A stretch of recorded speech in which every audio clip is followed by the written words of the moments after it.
Welcome to NAR's Level Up, real stories from Realtors. I'm Janet Judd, former Clayton, Missouri police officer, an agent and realtor for 35 years, and last year I served as the REALTOR Safety Advisory Committee chair.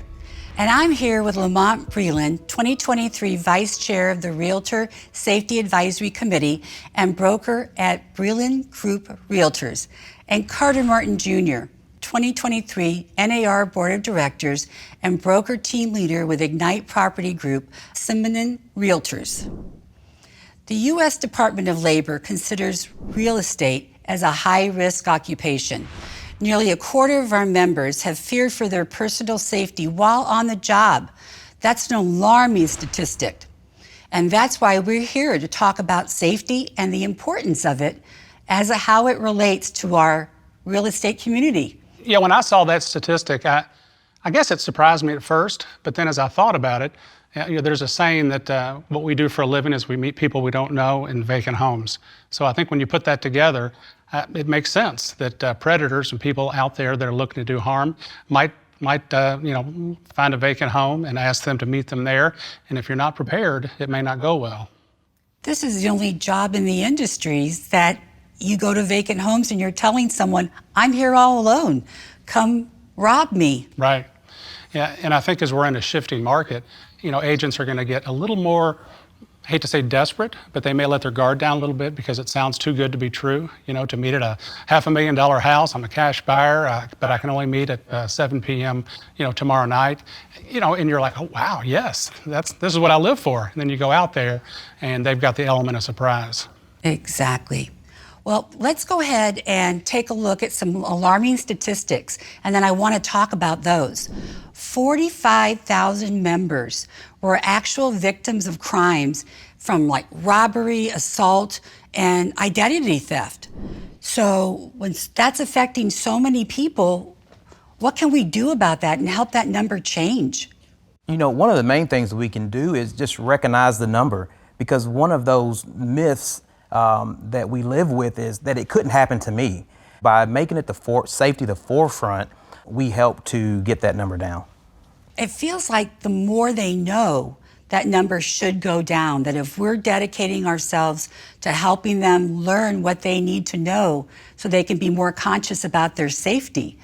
So let's share some information about the 2022 Safety Residential Survey reported that over 400,000 members still don't have safety protocols in place. That's what our safety education program's all about, is trying to change that number. Isn't that right? Yeah, you're exactly right. And I think it starts at the broker level. We owe it to our agents to do something, put some type of safety protocol in place. Start with your policies and procedures. On NAR's website, they've got lots of tips and things like that you can, it's all there. You can use it and send it out to your agents weekly, monthly, just something to get the conversation started. I know when I'm talking about safety, and I talk about men and their perspective with it, and how it affects their perspectives with women, their families, their friends, etc. What can you add to that? As a man, sometimes, again, we think it can't be me. I'm macho, and, me going out to a house alone is better than, say, a woman going out to a house alone. But it's not true. Men are just as susceptible to harm as anyone else. And so again, we have to keep that on the forefront. When we talk about using the tools of our brokerages and that NAR provides to us, we have to use those tools. There's tools that we can do quick background checks on people with their phone numbers, or just do something as easy as letting another agent know that we're going out to some of these vacant properties to meet someone we've never met before. I know when I'm talking and teaching these classes, I always talk about taking control of the appointment. And, if someone calls, like you were saying, and saying, I have to see the house at 6 o'clock, change the time, take control, ask the questions. And I think that can make a big difference. What else can you add to that? We are the professionals, and so then we do have to control the situation. It's our safety that we have to keep in mind. Sometimes we want to be so polite in this business that we, take our own safety for granted. And, that's what we have to do, is put our safety first so that we can come home to our friends and family. That's exactly it. I mean, we're raised to be polite, courteous, sweet, etc. But it's okay to say no and take charge of what's right for you. So I love the fact that you brought that up. And then what can you add to that? So there used to be an old acronym, CETO, come into the office, Yes. get them into the office, but it wasn't about safety, right? It was about qualifying them, making sure they were serious. But I think now, more than ever, CETO means get them into the office so you can put your eyes on them and make sure that they're real and that their intentions are pure and that you have someone there to back you up. Well, I know when I'm talking about predators, etc., the bad guys can get their hands on IDs, driver's licenses that look so real that even police officers can't tell the difference. So just getting their driver's license isn't enough anymore. So what else can they expand on to do better? Well, so I've got 2 daughters in the business now. I've been doing this for 36 years, so I have 2 adult daughters that are in the business. So I think about it totally different. When they say they're going out to show a house, it's like, whoa, hold on. And we'll use an app like Forewarn or something like that. You just put the number in and it populates everything that person has done for the last 10 years, including their mortgages, their cars that they own, and any felony or misdemeanor arrests. Before I go out on appointments, I tell them I want to know what kind of car they're driving and their driver's license number.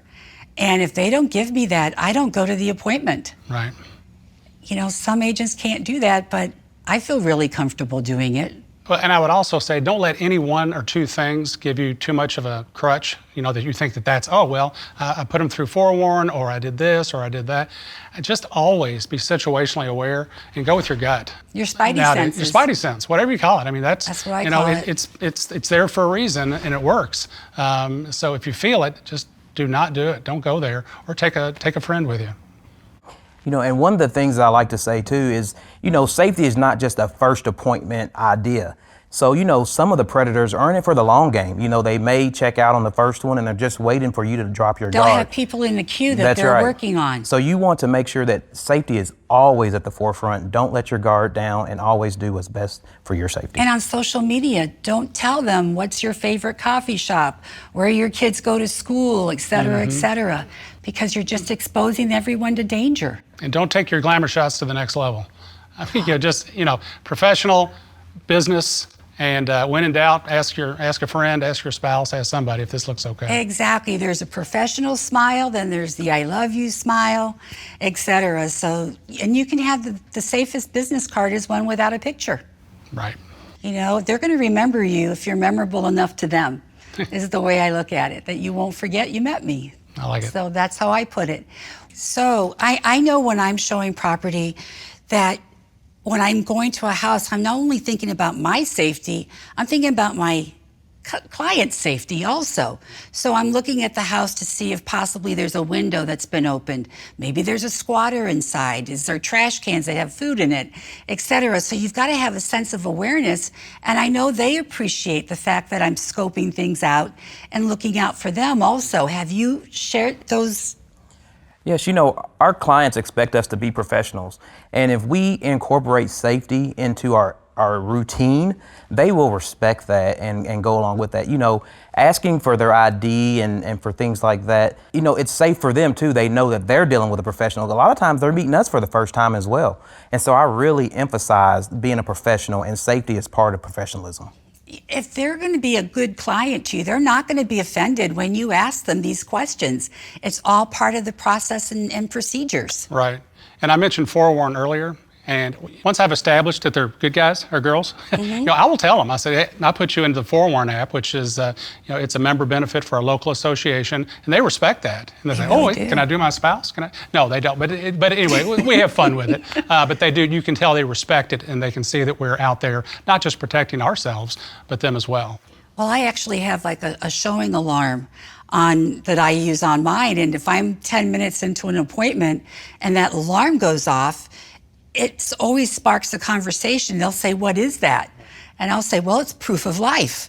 And that could be mine or that could be yours, because it's showing that when I shut this off, everything's good. I've just found that that's a great way to have a good conversation with them and set expectations.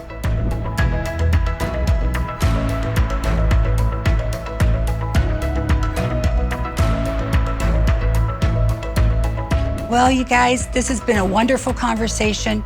You know, NAR has some wonderful resources for us to use. So thank you, Lamont. Thank you, Carter. It's been a great conversation, and thank you for joining us for this episode of Level Up. To learn more, visit nar.realtor/safety. Level Up, the real story from Realtors.